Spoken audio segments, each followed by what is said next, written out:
150 à 200 camions viennent décharger chaque jour leur chargement de gravats, béton et matériaux de construction. Ce service n'est pas gratuit, mais le coût est similaire à celui en décharge. Ici, les matériaux ne sont pas stockés ni détruits, mais concassés en graves et gravier afin d'être réutilisés pour confectionner les routes. Pour beaucoup de gens, la route, c'est une couche de roulement, donc l'enrobé que vous voyez, la partie noire, mais dessous, on a deux couches, les couches de fondation et les couches de base, qui peuvent être faites en matériaux recyclés, et ça consomme de grosses quantités de matériaux.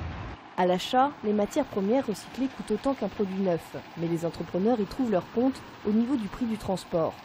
Le site de Massy existe depuis 1989 et va être reconstruit en respectant les normes de la construction industrielle et en respectant l'urbanisme.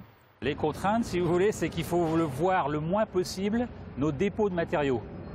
Parce que nos blocs de béton, quand ils sont en stock, ça s'apparente à des déchets. Et donc, si vous voulez, c'est pas très valorisant.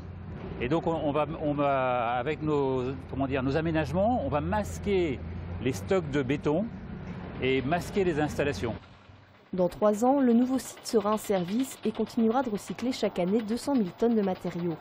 L'avantage, l'entreprise sera intégrée dans le paysage et surtout, elle dégagera moins de poussière et de bruit.